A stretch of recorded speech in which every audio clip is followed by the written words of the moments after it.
Herbert, por favor, seria professora.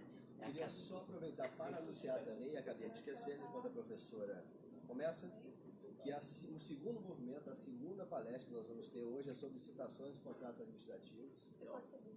Com o professor Felipe Magalhães Bezerra, também da AGU. Uma boa tarde da AGU hoje, na Escola Superior da Magistratura.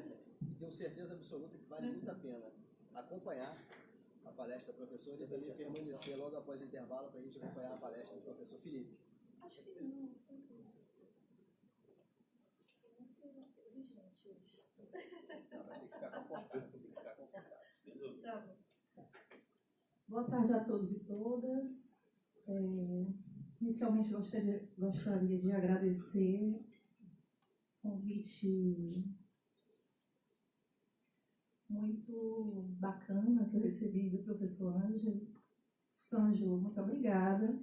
Para mim é uma honra retornar à casa, retornar à SMEC, a Escola de Magistratura. Foi aqui em que concluí a minha especialização. E volto agora, né, como, vou dizer, palestrante, como colaboradora. Eu conversava um pouco antes com a Rosângela que o nosso papel aqui é mais de expositores.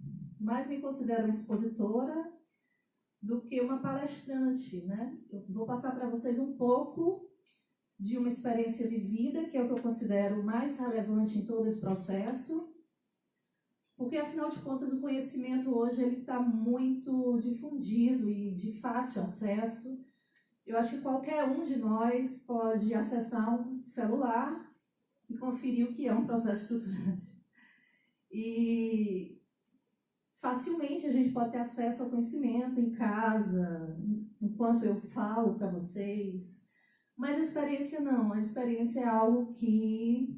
A vivência, a experiência é algo que precisa ser repassado. E eu vou fazer uma fala que eu considero breve para o tema, e depois vou abrir espaço para vocês, para as dúvidas de vocês, para a troca de experiências e, eventualmente, para a construção de soluções que ainda não existem para a tratativa da questão, e isso eu acho muito possível também.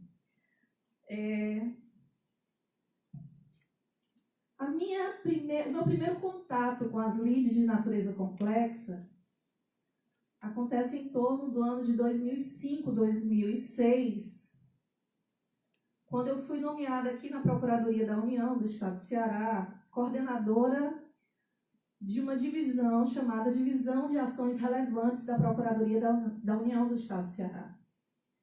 Então, eu atuei durante 6 anos em ações que superavam os 5 milhões de reais, defesa do presidente da República, defesa de políticas públicas, leads de natureza complexa, tutelas coletivas, ações de improbidade administrativa, combate à corrupção. Nesse ano, a gente implanta no estado do Ceará, né, a tratativa das ações de combate à corrupção também é uma experiência que eu tive, que eu considero bastante valiosa. E nesse ano, né, de 2005, a partir desse ano de 2005, eu passei a atuar nesses processos. Então, por favor, você passa. Que seriam, então, as tutelas coletivas de alta complexidade. Processos judiciais que envolvem tutelas coletivas para a defesa de direitos e interesses difusos ou coletivos, que tenham por objeto a defesa de direitos fundamentais associados à execução de políticas públicas de governo, que envolvem na implantação, complementação, melhoria de políticas públicas, com elevada repercussão econômica e ou social. As tutelas coletivas para a defesa de direitos e interesses individuais homogêneos, com elevado número de interessados e grave comprometimento orçamentário e ou econômico-financeiro. Leads complexas, leads de alta complexidade, também podem ser leads estritamente privadas. certo? Analisando a literatura norte-americana, nós temos, por exemplo, casos de indenizações entre empresas petrolíferas e proprietários de imóveis, que são lides altamente complexas, né? Casos que foram vividos no direito norte-americano, que envolvem milhares de indenizações a serem avaliadas, aferidas pelo Poder Judiciário, e são também lides consideradas complexas, né? Então, preciso dizer para vocês que as lides de natureza complexa não envolvem somente as tutelas coletivas. Elas também envolvem lides, né, de natureza privada. Aliás, tutelas coletivas com o poder público, perdão, também podem envolver, né, as lides que somente com particulares no seu polo ativo e polo passivo. Bom, em ambos os casos, ou seja, em todos os casos, em todo caso que você pega uma demanda complexa, existe uma grave tendência à ineficácia dos provimentos judiciais. Forte tendência. Por que existe essa forte tendência? Primeiro, porque existem dificuldades operacionais graves decorrentes do cumprimento dessa decisão judicial. Segundo, existe uma forte carga de litigiosidade nesse processo. E, em terceiro lugar, nós temos a questão da ineficácia dos meios executivos previstos no ordenamento. Além disso, frequentemente se apresenta a incapacidade do Poder Judiciário de prever toda a repercussão decorrente dos comandos judiciais e seus efeitos colaterais. Eu vou melhor explicar esse segundo ponto. A questão da ineficácia dos provimentos judiciais. Eu já atuei num caso, por exemplo, em que nós tivemos uma ação civil pública que envolvia a construção de leitos de UTI nos hospitais de Sobral, por exemplo. Outro que envolvia a construção de leitos de UTI aqui nos hospitais de Fortaleza, pelo SUS. E o juiz dizia, União, Estado, município de Fortaleza, construam em 15 dias 15 leitos de UTI. Bora lá. E os 15 dias se passavam e não dava para construir. E novos 15, mais multa. E isso fragiliza o Poder Judiciário, certo? Eu, na época, era professora de processo de execução e eu, em sala de aula, dizia que o processo de execução era o processo mais importante de todos, claro. Que os provimentos judiciais exigiam necessariamente cumprimento sob pena de decisões judiciais serem fatalmente folhas de papel. E na minha atuação como advogada pública, né, dentro da Advocacia Geral da União, eu me via realmente frustrada, né, diante da minha incapacidade, né, de colaborar efetivamente para que decisões judiciais fossem cumpridas. Isso realmente era uma angústia que eu vivia. Isso é um fato. Se nós tivermos juízes aqui, vocês certamente, claro, professor Ângelo, além do professor Ângelo, mas juízes envolvidos em lides que envolvam, né, a prestação de direitos sociais, direitos à saúde pública, realmente é angustiante, é traumatizante, é frustrante a verificar que o sistema é ineficiente, é ineficaz diante de determinadas situações. Segundo, o elevado nível de litigiosidade. Claro que envolve. Considerando, por exemplo, a atuação da Advocacia Geral da União, nós temos um setor específico que gerencia lides complexas. E é claro que toda a advocacia vai ter uma atuação diferenciada nas lides complexas, é óbvio. Isso é muito natural. As partes não querem perder numa lide complexa. Quem quer ser condenado numa lide complexa? Ninguém. Então, a atuação dos agentes públicos nesses processos é a mais rigorosa possível, é a mais criteriosa possível. Os recursos cabíveis dentro do sistema serão todos utilizados. Isso faz com que o provimento judicial seja mais facilmente postergado. Isso é um fato. Terceira questão da ineficácia própria dos meios executivos.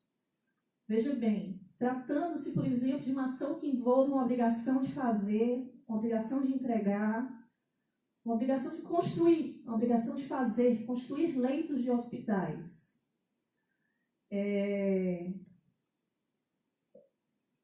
Vamos analisar os meios executivos que nós temos no direito processual civil brasileiro. O principal deles, a multa diária. Pois tá, vamos aplicar aqui R$1.000 por dia de atraso no cumprimento dessa obrigação de fazer. Vamos dar aqui ao Estado, à União, ao município, vamos dar a eles 15 dias para eles construírem esses leitos de UTI. E vamos aplicar uma multa de R$1.000. E se ele não atender, nós vamos majorar essa multa para 5.000, nós vamos majorar essa multa para R$1 milhão por dia de atraso, que eu já peguei, eu já cheguei a pegar. E é óbvio que isso não soluciona o problema. Aliás, a multa diária, ela vai se reverter contra o ente que deveria construir os leitos de hospital. A verdade é essa.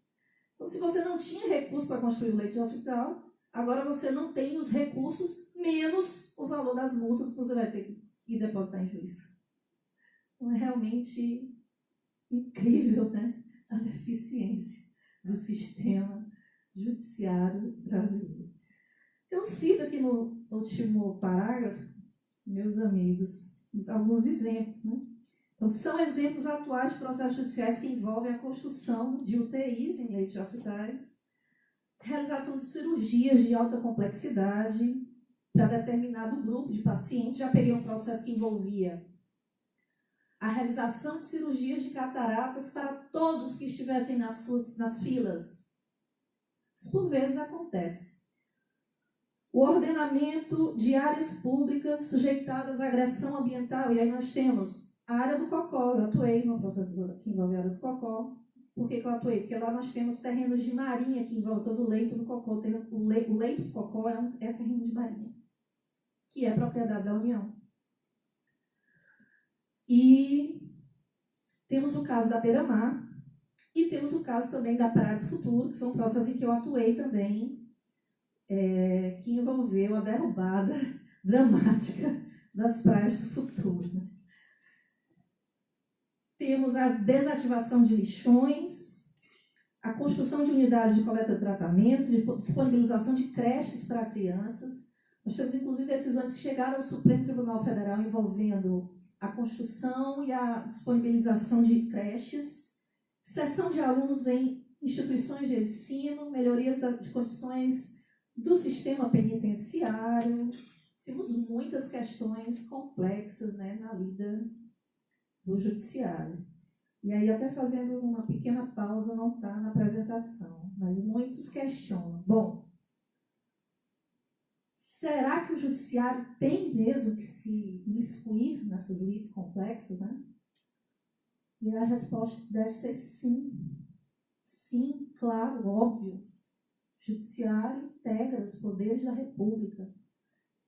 A ele não deve ser retirada a capacidade da solução de lides complexas, mesmo que envolvam questões políticas.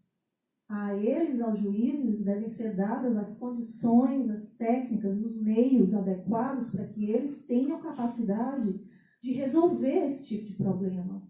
Porque soluções existem. Não existem rotineiramente no direito brasileiro. Não integra o costume dos juízes brasileiros. Mas isso já faz parte do dia a dia do judiciário forense norte-americano desde 1955. Já eu explico para vocês. Por favor, querido, você passa para a próxima. Bom, o modelo tradicional do processo civil, certo? Ele envolve o processo civil brasileiro, esse que a gente usa hoje todo dia. Ele ainda vem do Estado liberal. Ainda vem. Isso é incrível, mas ainda vem. Então, é um processo individualista, patrimonialista, que se volta para a solução de questões muito restritas, porque o poder do Estado precisava ser limitado, do Poder Judiciário também. Então, a intervenção jurisdicional ela precisa ser contida, limitada. Ela precisa ser transferida, permitida, vejam só. Entendem? Veja a limitação do Poder Judiciário, né, que vem ainda do Estado liberal. Ela condiciona o Judiciário a uma situação muito peculiar e muito deficiente até, restrita, né? Deficitária. Coitado do Judiciário. Então, é marcada, veja só, pela bipolaridade, nós temos a figura do autor-réu. Autor-réu. Mesmo nas tutelas coletivas, a visão é essa, vejam só. Mesmo nas tutelas coletivas, nós temos autor e réu. Verificados? Alguém tem que perder, alguém tem que ganhar. Sempre assim. Mesmo nas tutelas coletivas do direito brasileiro, segundo os moldes da legislação atual. Porque nós temos um modelo binário, uma lógica adversarial. Ganha, perde. Certo? Outra, o processo civil brasileiro ele é retrospecto. Ele trabalha com a retrospecção. O que é isso? Ele olha para o passado. Vamos ver aqui. Houve no passado uma lesão ao meio ambiente. Tivemos no passado uma lesão ao direito à saúde. Olha, sofri uma lesão, é sempre assim, né? Inclusive faz parte do princípio da demanda. Sem lesão, sem interesse, não é assim? Sem lesão, sem interesse processual, sem capacidade de prolação de uma decisão judicial. A gente até pede a extinção do processo por ausência de interesse processual. Gente, o processo tradicional é totalmente incapaz de resolver os processos mais complexos da vida atual da magistratura. Vamos lá. Então, ele trabalha olhando para trás, para uma lesão ou ameaça de lesão que ocorrera. Terceiro, sistema punitivista, reparador ou compensatório. Claro, se ele olha para trás, ele vai punir, ele vai reparar ou ele vai compensar. Quarto, intervenção mediante adjudicação, a substituição do Estado juiz pela vontade das partes, não é assim? Substitui-se a vontade das partes que não conseguiram chegar a uma solução com seus próprios meios. Temos um litígio que precisa ser solucionado mediante a substituição, a adjudicação da tutela jurisdicional. Mediante uma autorização que se dá ao Estado juiz, com a descrição ao pedido, criterioso rigor ao pedido, estabilização da demanda, vejam só, e informação da coisa julgada, ou seja, tudo bem amarradinho, né? Você daqui fazendo a revolução, professor do judiciário, você vai ver, vocês vão adorar. Então, tudo bem amarradinho. Acho que é um aperitivo diante das recentes ofensas, né?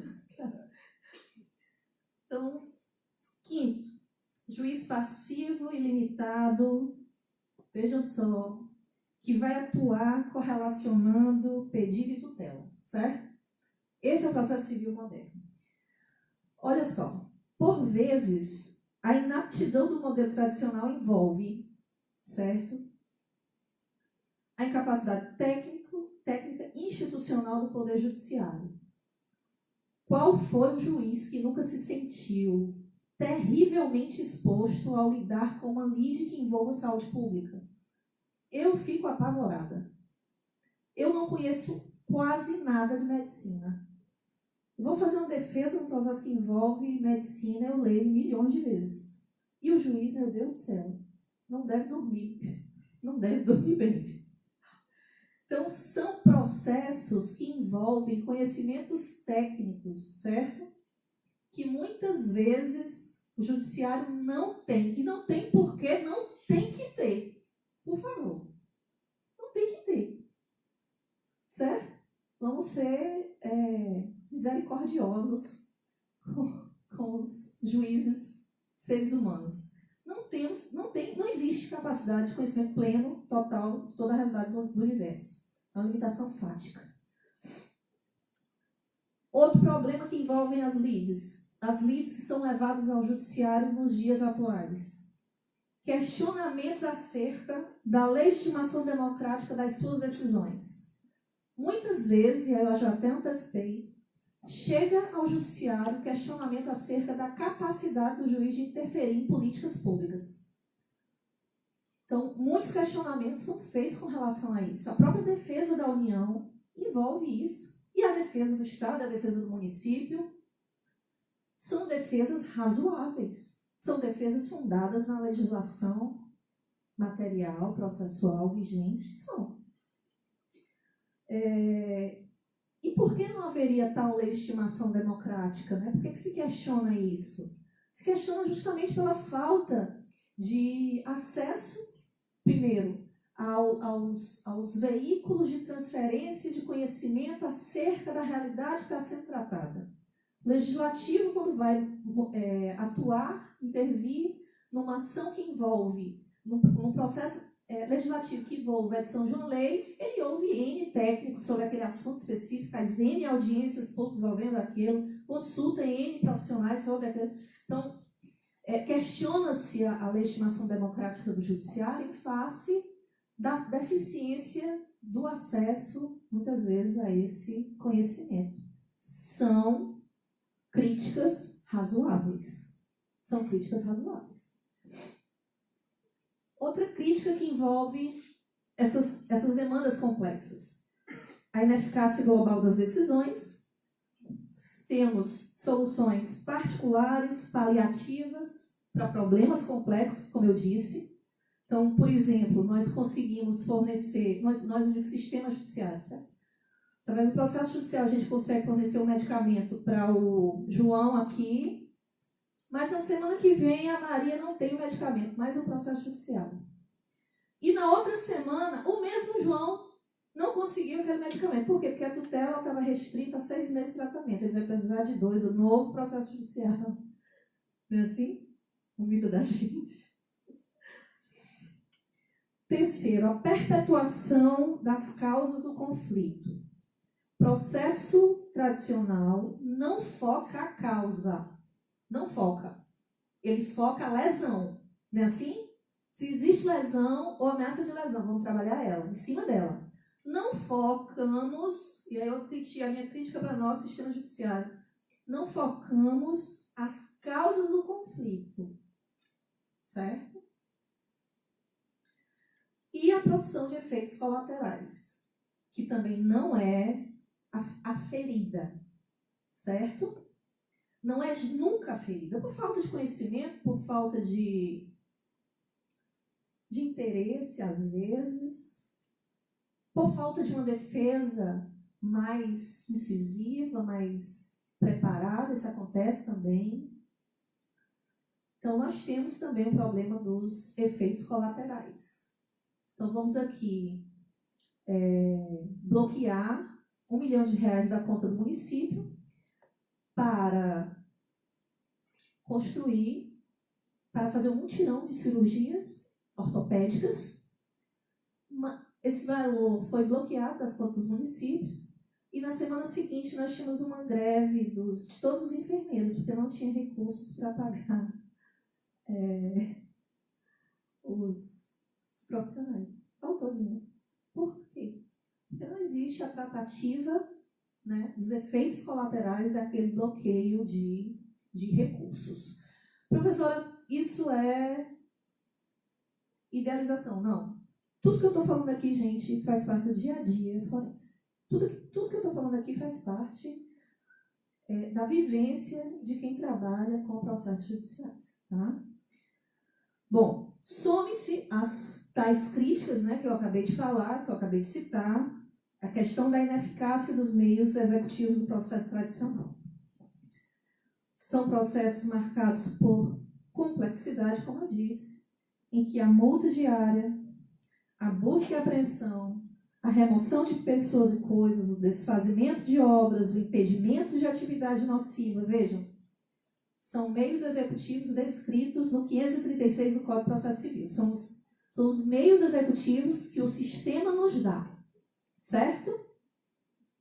Além deles, a possibilidade da prisão por desobediência, a configuração do crime de responsabilidade, a configuração do crime de desobediência, a inserção do ineficaz, do responsável,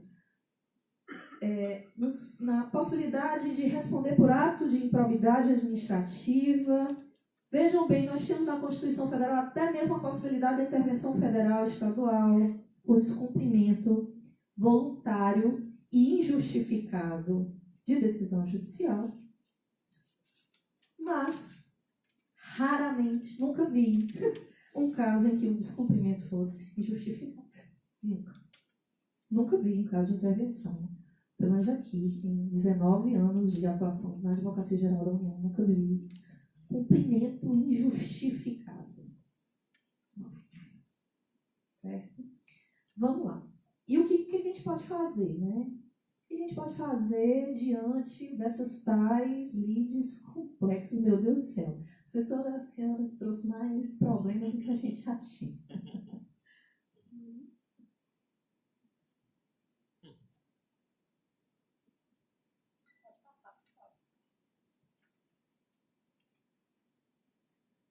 Gente, a tratativa, ela precisa sair do processo tradicional, certo?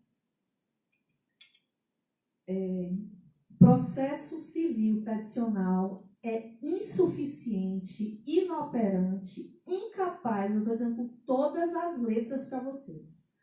E o pior, nós não temos um processo estruturante previsto em legislação processual brasileira. Nós não temos. Professor, nada. Nós temos literatura, nós temos alguns artigos, nós temos alguns livros. Alerto que realmente é um tema muito raro, com tratativas não sistematizadas, professores que abordam as questões de formas diferentes, com utilização de nomenclaturas diferentes, e confesso a vocês, uma das maiores dificuldades que eu tive a preparar essa aula para vocês foi de precisar o corte que eu daria a essa palestra. Qual dos professores, certo, que escrevem, não livros, em artigos, qual deles eu vou pensar, né, para trabalhar com vocês essa questão do processo estruturante. Então, vamos lá. O que é um processo estruturante? Processo estrutural. Processo estrutural, gente, para Owen Fass, professor norte-americano.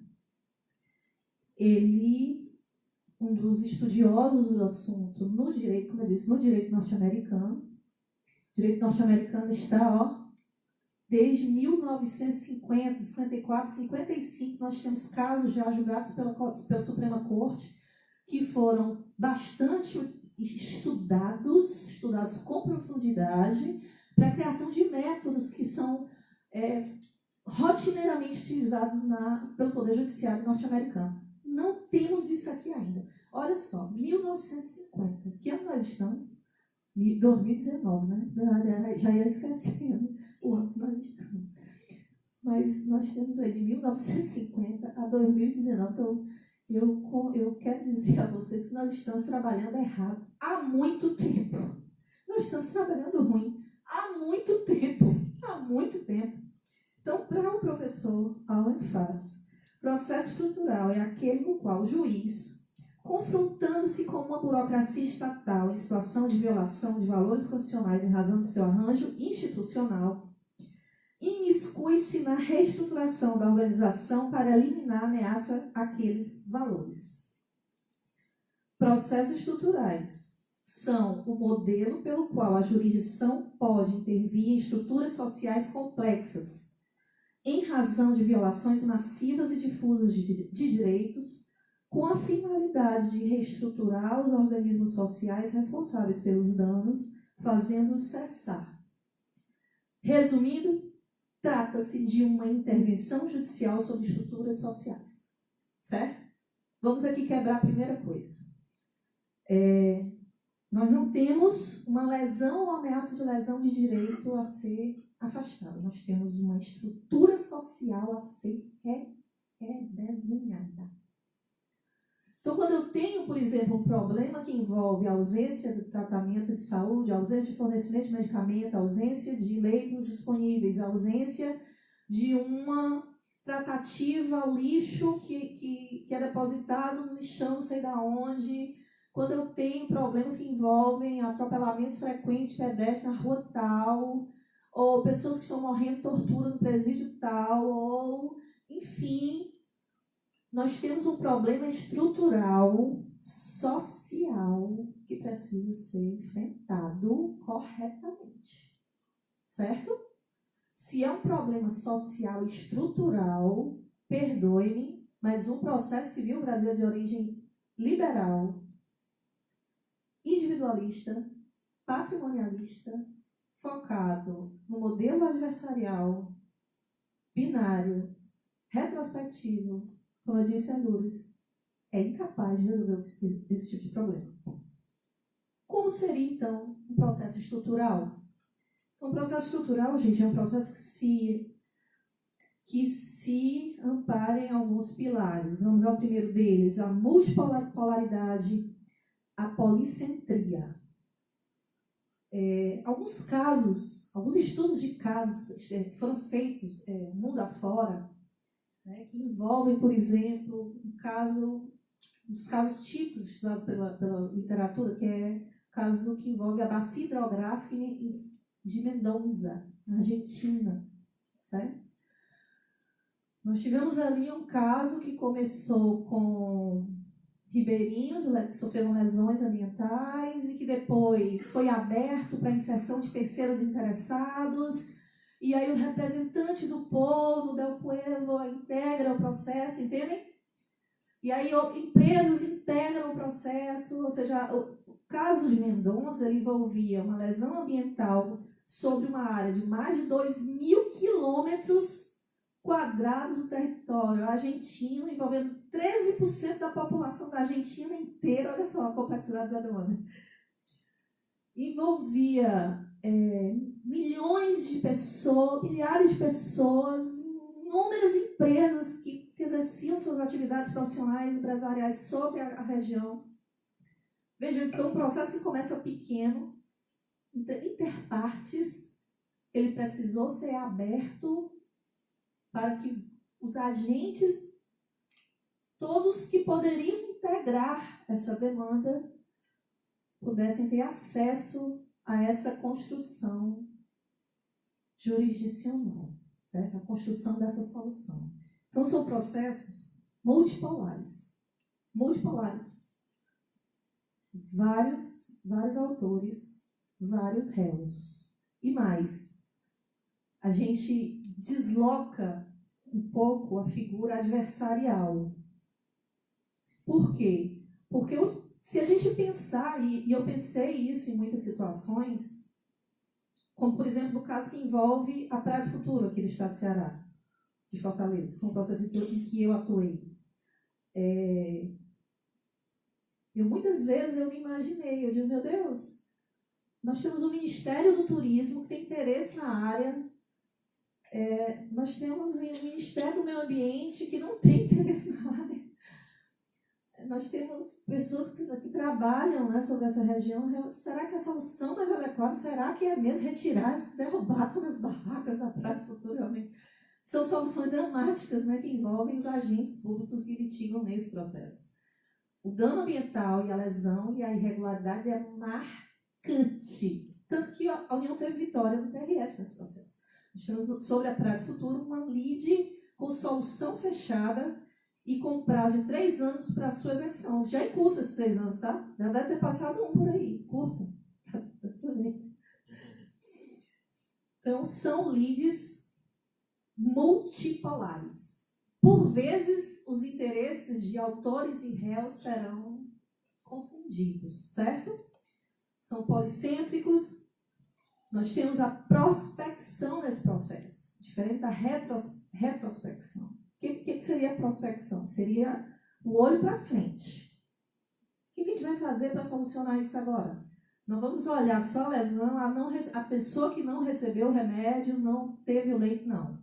Nós temos que olhar para frente. O que faremos enquanto poder público para que as pessoas, para que o brasileiro não precise mais se sujeitar à condição tão triste, né? Que é chegar num hospital e não ter um leito de UTI, tão dramática, né? Então vamos trabalhar para frente. Flexibilidade, maleabilidade, coisa diferente do processo civil tradicional. Maleabilidade. Vejam que no curso de uma demanda de natureza complexa vão surgindo questões que muitas vezes escapam do pedido inicial, Vou dar um exemplo, um processo que eu peguei recente envolvendo juizados especiais. Recente, semana passada. Nós temos um processo que envolve a suspensão das licenças de pescadores. Isso no Brasil todinho, certo? E por que que o Ministério da Indústria e Tecnologia, ela editou uma portaria suplantando a inexistência das licenças por um determinado período. E os pescadores ingressaram com demandas judiciais milhares ao país afora, pedindo que a União expedisse uma licença. Certo? Uma licença e substituição à atuação administrativa que não ocorrera. Certo? Sabe por que foi editada a portaria suplantando? Porque estava em tratativa em Brasília um trabalho, uma força-tarefa para solucionar 300 mil casos pendentes. Certo? Solução. 300 mil casos que ainda não, de pedidos que ainda não haviam sido deferidos pelos 8 servidores do Ministério da Indústria e da Secretaria de Pesca. 8 servidores. 300 mil pedidos. Foi o que aconteceu na semana passada. Nós tivemos uma avalanche de processos judiciais determinando que a União conceda a licença para os pescadores no prazo de 10 dias. Então, esse é o retorno lá da Secretaria de Pesca. Doutora, acabou, parou, morremos. Agora você não conseguia. Então, nós não conseguimos dar vazão ao trabalho. Nós vamos ter que parar a força-tarefa. Nós vamos ter que nos deslocar a força para atender as decisões judiciais. Ou seja, essa questão nova, entendem? Que era a existência dessa tal força-tarefa, ou seja, não foi a questão da portaria, do advento da portaria, ou seja, são todas questões que não foram consideradas no pedido e que surgem no curso dessa demanda, entendem? Isso tudo acontece facilmente nas lides de natureza complexa, porque são tantos interesses envolvidos e são tantas as questões tratadas que é fácil a sua exclusão, a princípio, por ocasião do ajuizamento da demanda. Nós trabalhamos no processo estruturante com o modelo experimentalista. O que é o modelo experimentalista? É um modelo que tende à obtenção do resultado, mas sem uma definição precisa do caminho que será tratado. Então, por exemplo, num determinado caso, o juiz vai atuar assim. Nesse outro, ele vai atuar de forma diferente. Por quê? Porque a realidade vai exigir dele a experimentação de técnicas e de intervenções diferentes para aquele caso. Certo? E o outro caso vai ser totalmente diferente, e o outro também, o outro também. Proatividade do juiz, claro. Principalmente formação. E aí eu saúdo a iniciativa da SMEC em trazer à casa a tratativa desse tema. Não é interessante que a terceira palestra que eu estou dando nesse semestre, ela vai para a quarta, porque semana que vem, não, é a quinta. Semana que vem eu estou em Recife e depois em Brasília. Então, é incrível como nós estamos atrasados nisso e como as escolas de magistratura estão atrasadas nisso, professor. Depois, a questão da execução negociada. A gente vai ter que trazer para dentro do processo judicial as técnicas de negociação. Isso é uma outra aula para vocês. Produção colaborativa e cooperativa das partes, de todos, autores e réus, isso é fundamental. Responsabilidade futura, caráter contínuo do provimento jurisdicional. Olha, eu tenho alguns professores que dizem o seguinte: uma decisão estruturante é uma decisão que inicia uma relação do Poder Judiciário com as partes. E é isso. Inicia. Ela pauta um plano de ação, mas ela precisa acompanhar a execução desse plano de ação. Professora, vai solucionar o conflito, tende a solucionar o conflito de uma maneira muito melhor do que o processo civil tradicional. Por quê, professora? Porque a gente já está ciente de que esse modelo não funciona. Isso é uma certeza que eu trago para vocês. A única certeza que eu posso dizer para vocês é essa. O processo civil tradicional não funciona.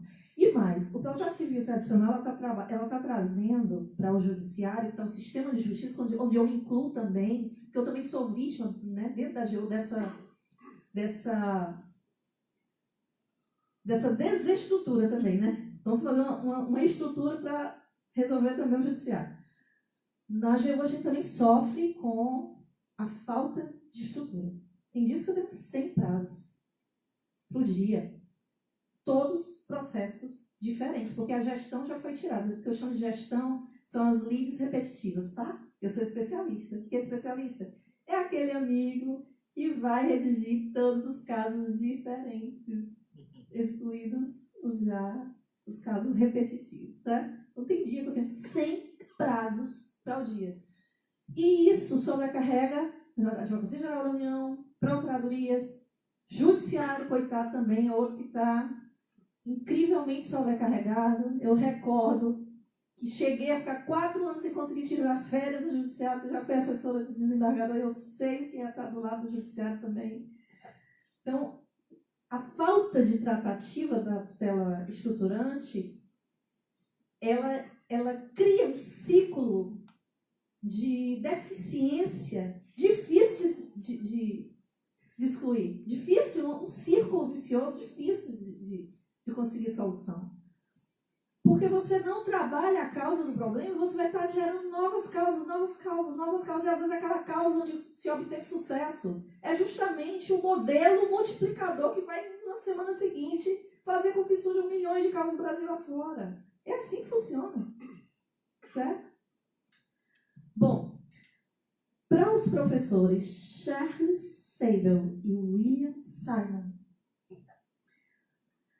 os processos estruturais exigem intervenções experimentalistas, como eu disse, onde o juiz atua como mediador, que cria, em conjunto com os diversos envolvidos, o plano de resolução da controvérsia. Nesse caso, apreciado pela Suprema Corte norte-americana, reformas de estruturas segregacionistas foram implementadas através da Structural Injunction, decisões mandamentais que efetuaram a progressiva adoção de medidas eliminatórias das disfunções institucionais expressas em planos de ação, cuja execução seria acompanhada pelo Poder Judiciário. Gente, como eu disse para vocês, o direito norte-americano ele trabalha a questão do processo estruturante desde 1954, 1955, e o caso emblemático é o caso Brown versus Board of Education. Eu sou péssima em inglês. Eu sei ler, né? Falar. Sou muito nordestina para falar o. Eu sou muito nordestina para falar o inglês. Mas vamos lá. Então, o caso Brown vs. Barnes, ele foi o primeiro a ser estudado de forma sistematizada para alterar os modelos de tratativa de processos no direito norte-americano. Então, lá, nós tivemos um caso que envolveu a exclusão de alunos negros nesse município chamado Topeka. Esse caso foi conduzido à Suprema Corte norte-americana e lá, finalmente, foi eliminada a possibilidade de escolas segregacionistas, ou seja, alunos negros e alunos brancos deveriam seguir para as mesmas escolas a partir desse caso, certo? Vejam só, você tem que mudar uma estrutura educacional, certo? Então você muda. Escolas, eram 2 escolas, eram 2 grupos de professores, 2 grupos de transportes escolares, provas diferentes para os acessos a alunos diferentes, certo? Então, chamamentos diferentes, em datas diferentes. Todas essas questões tiveram que ser modificadas para que nós tivéssemos efetivamente a exclusão da segregação racial nos Estados Unidos. Então, tivemos uma decisão judicial, mas essa decisão judicial ela precisou ser trabalhada num plano de ação, certo? No caso Brown versus Board, o One, tá? Houve o deferimento da tutela jurisdicional, mas essa tutela jurisdicional ela não conseguiu ser eficaz, certo? E só no segundo caso, que foi levado ao ano seguinte, foi levado à Suprema Corte no ano seguinte, aí sim, nós vamos sentar aqui, vamos aqui, ver o que é que tem que ser feito. Aqui, meu amigo, o que é que tem que ser feito? É um plano de ação, certo? Vamos ver aqui, efetivamente, passo a passo, o que precisa ser feito para que a segregação deixe de existir. A Suprema Corte fez isso, e esse caso foi estudado, né, cientificamente, muito bem estudado no governo norte-americano, e trabalhado e traduzido num modo de agir do judiciário, tanto que hoje 70% das demandas norte-americanas são solucionadas em tratativas semelhantes a essa, que nascem daqui. Interessante, né? Bom, a implantação de uma política pública envolve um agir governamental, intersetorial e interdisciplinar, mediante produção colaborativa, cooperativa, de modo que a punição do devedor ou agente público imbuído da competência administrativa para ação ou omissão resultaria em agravamento da própria situação de inefetividade. Isso eu acabei já trabalhando com vocês.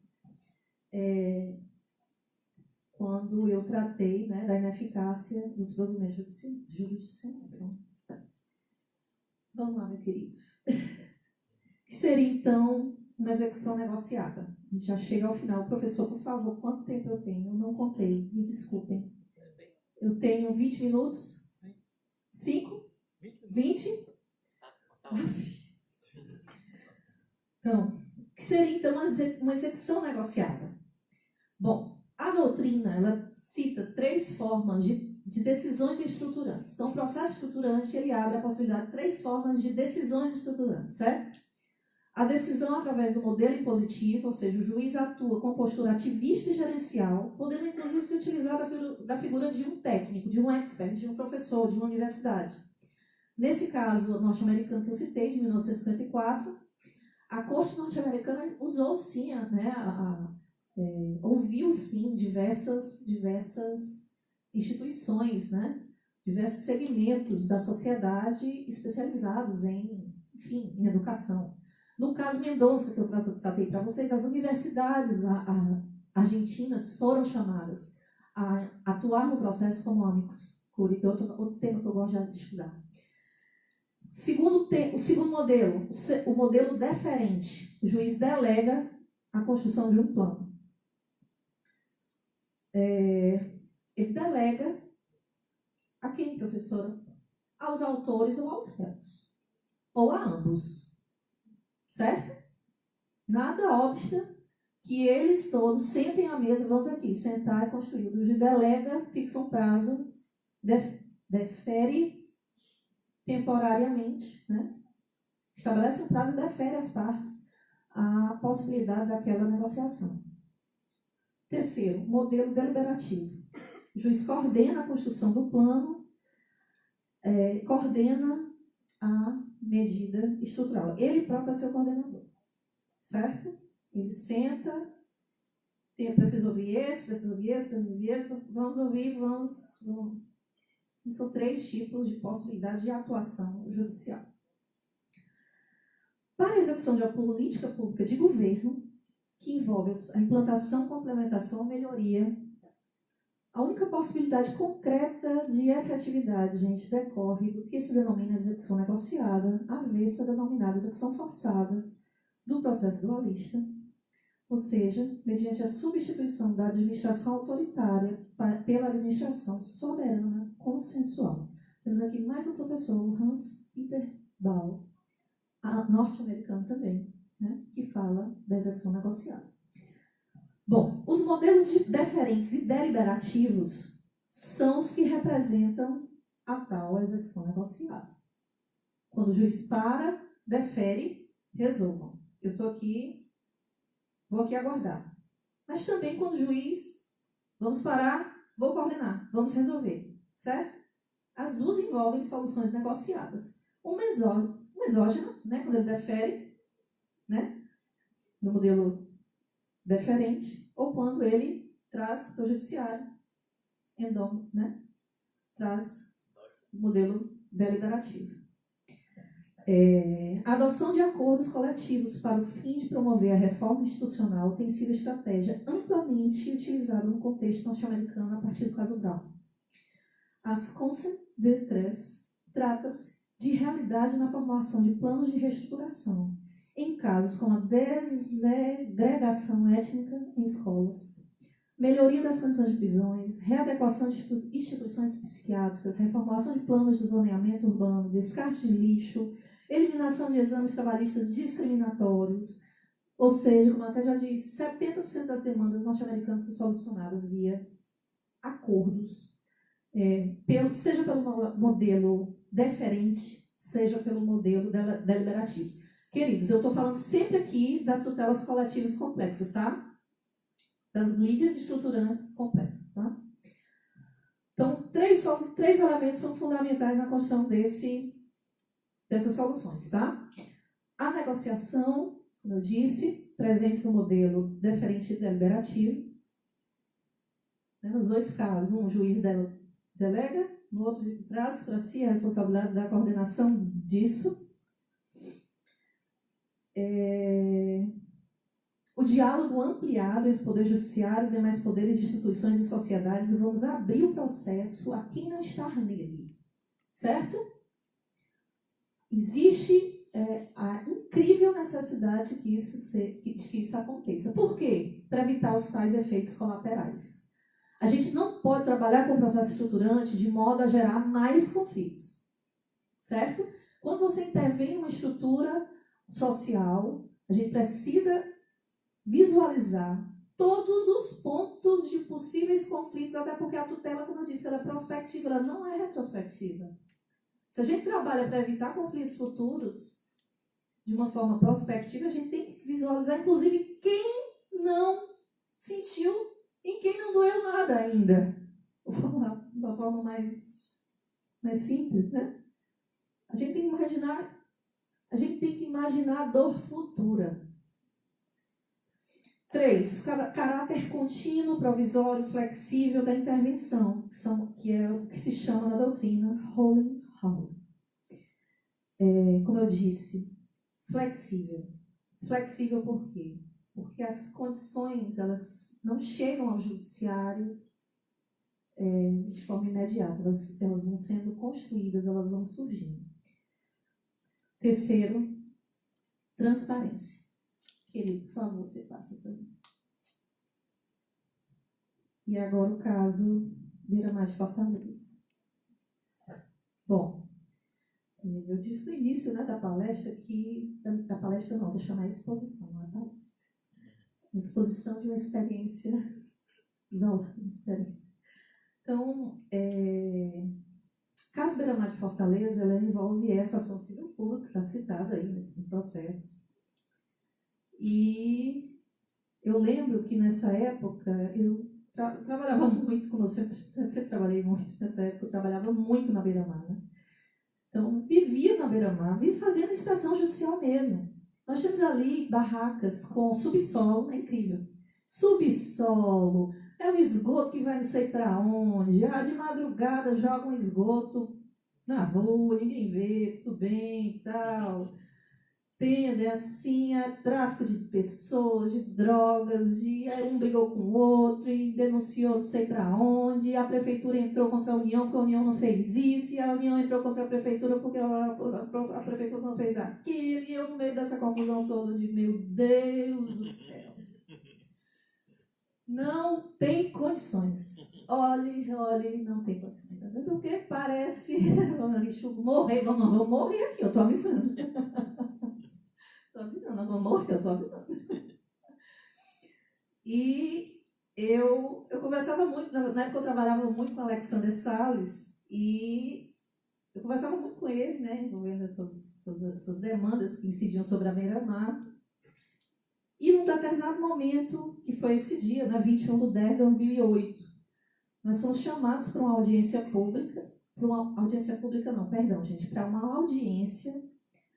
nesse processo, nessa ação civil pública, na Justiça Federal, do Dr. Jorge Girão. E eu já havia conversado com o Alexander, né, antes, né? Eu digo, Alexander, vamos pedir a suspensão desse processo? Ele disse, Isabel, para quê? Eu digo, vamos pedir a suspensão desse processo. Vamos sentar fora daqui, do judiciário. Vamos ver o que a gente pode fazer fora do judiciário. Vamos fazer um levantamento de quais são todas as demandas que envolvem essa área. Vamos ver o que envolve, o que é objeto de litígio. E vamos ver como é que a gente poderia matar todos esses coelhos de uma vez só. Vamos tentar fazer isso e fizemos. Nós pedimos a suspensão desse processo. E nós começamos, fora do processo,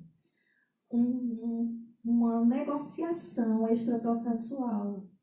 Uma negociação exógena, que seria, pelo modelo que eu falei para vocês, um exemplo de utilização do modelo deferente. Lembra?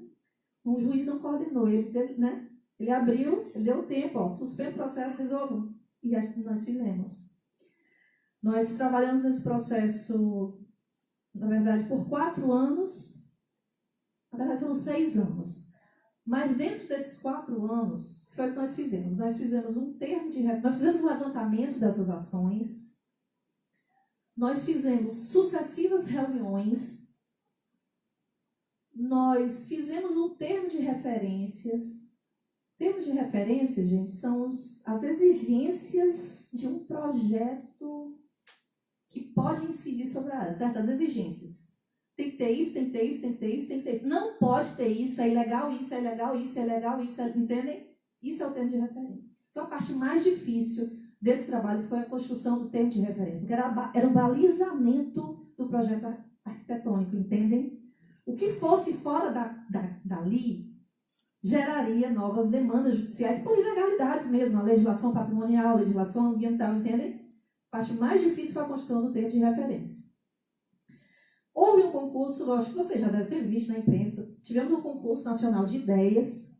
Fausto Nilo participou desse concurso nacional de ideias, foi o vencedor, o escritório do Fausto Nilo e do Esdras Santos.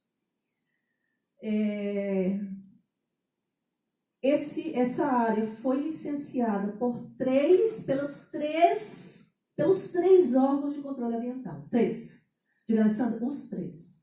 SEMA, SEMAS, IBAMA. Todos estavam nas mesas de negociação. Professora, quem mais? Gente, vocês não fazem ideia. Nós chamamos os pescadores. Nós chamamos as pessoas que jogavam vôlei. As pessoas que construíam as barracas. As pessoas que vendiam, os feirantes, os fiscais, os vendedores ambulantes, os ciclistas, os peixeiros, todo mundo. São reuniões sistemáticas. Quem vem hoje? O que você tem para dizer? O que você pensa da beira-mar? Né? Você conseguiria conviver com um projeto menor, mas conciliar os interesses todos? Enfim, foi mais ou menos assim que nós vivemos. E hoje, gente, a beira-mar é uma realidade. Daqui a pouquinho nós vamos ter uma das melhores intervenções do mundo, que o Fausto Nilo trouxe, eu acompanhei o projeto, e ele trouxe ideias das beiras do mar, né?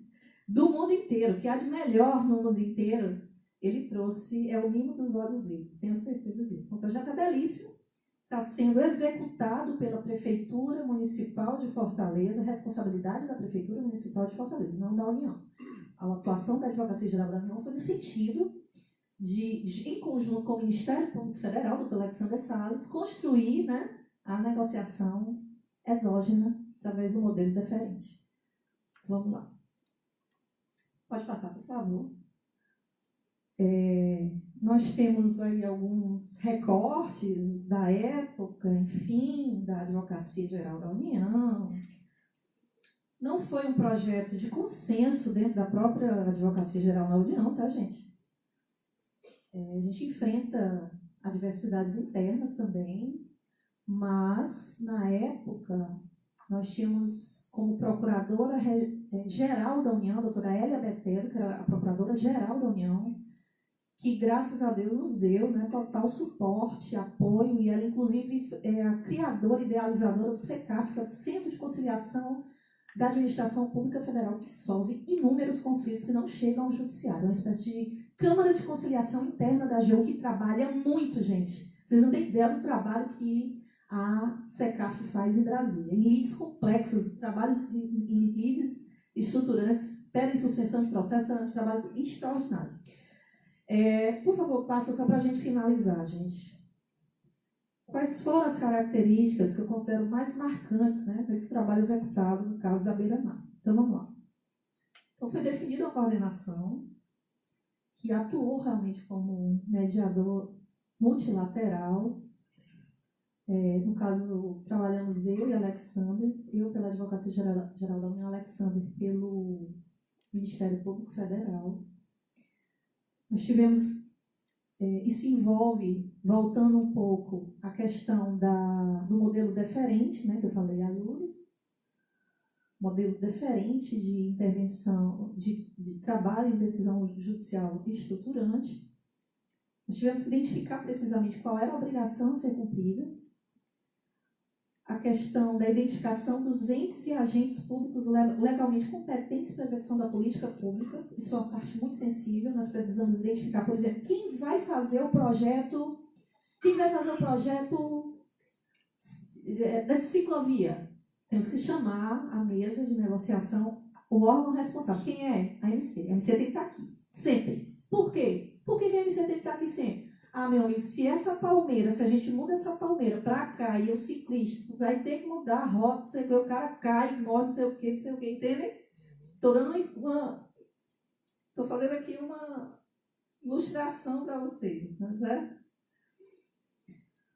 Então, sempre a gente foi identificando quem precisava estar em mesa. Não é uma coisa fácil, sabe? Porque muita gente não acredita. Nós estamos reunindo aqui mesmo para quê?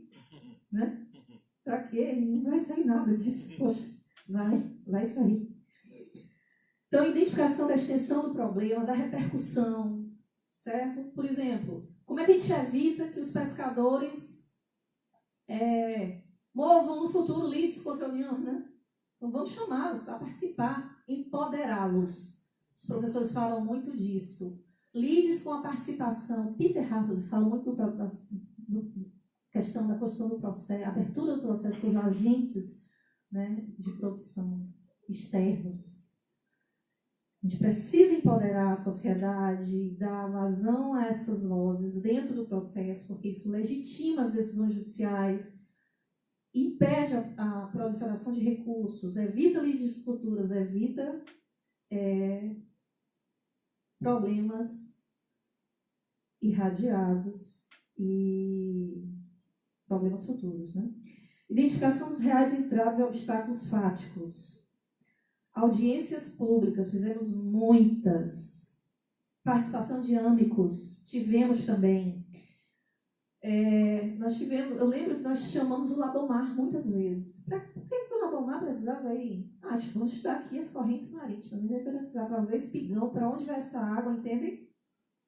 Tudo isso foi trabalhado. O Labomar esteve também sempre, as universidades cearenses estiveram acompanhando também o trabalho. Unidade do discurso e validação da representatividade e legitimidade dos representantes. Um dos problemas que nós tivemos aí seria uma outra palestra. Seria como a gente pode potencializar, se melhorar, né? Possibilidades futuras. Isso envolve também a questão da unidade do discurso das instituições. Vejam, você chama a MC, certo? MC participa dessa mesa de negociação. Na outra semana mudou o gestor da MC. Aí vem o outro, não estou sabendo de nada, eu não penso, não concordo, entendem?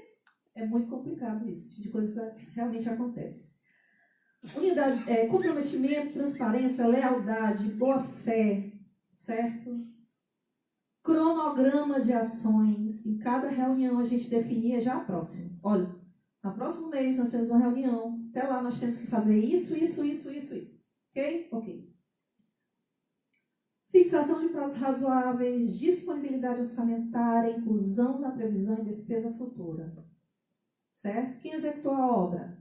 Prefeitura Municipal de Fortaleza. Portanto, ela sempre esteve conosco na construção desse projeto.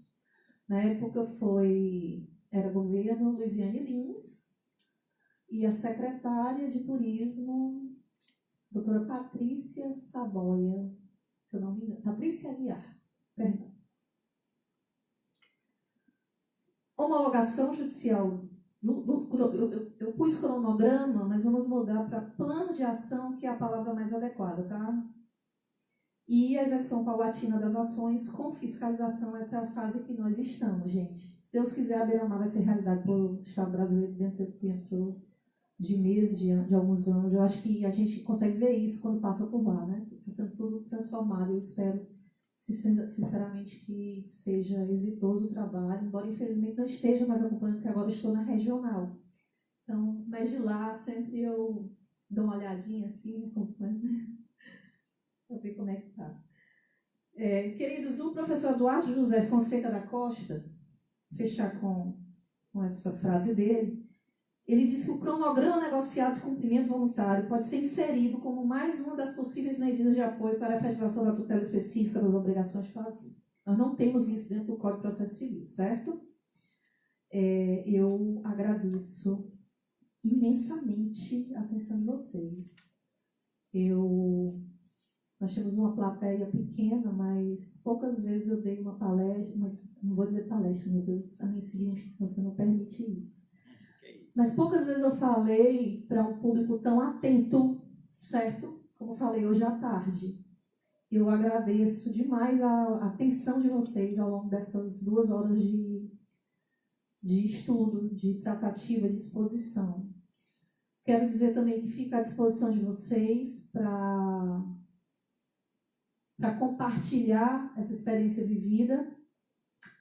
Quero também dizer que também estou à disposição de vocês na OAB, eu faço parte do Conselho da OAB, na gestão do Erinaldo Dantas, também fico à disposição dos advogados presentes. Vou puxar a sardinha para a minha obra, vou dizer que eu tenho um livrinho aqui sobre suspensão de tutelas jurisdicionais contra o poder público, que é aquele incidente que segue para os tribunais. Eu trabalhei 5 anos em livros que envolviam a suspensão de segurança. Estou trabalhando a atualização desse livro, se Deus quiser, vai chegar. Quero dizer também para as meninas que eu vim de rosa de propósito, né? Hoje são 11, e é importante que as meninas façam o autoexame e os exames médicos também, porque o autoexame não é suficiente. Quero dizer para vocês que em 2015 eu fiz o autoexame e tirei uma lesão, um tumor borderline que estava se transformando em câncer de mama na minha mama direita. E esse exame eu fiz no Outubro Rosa. E eu acho que eu posso dizer que que eu estou aqui por causa posso dizer que estou aqui falando por causa, né, do Outubro Rosa. Dizer que vocês façam o exame, dizer que a vida é muito corrida para todos nós, mas que a gente precisa insistir em saúde, paz, bem, solidariedade, amor ao trabalho e amor às pessoas, certo? Vou fechar minha fala com a frase do Suassuna, que eu adoro, e ele diz assim, com a exuberância dele, né? Ele diz: como sou pouco e sei pouco, faço pouco que me cabe, me dando por inteiro. Queridos, muito obrigada pela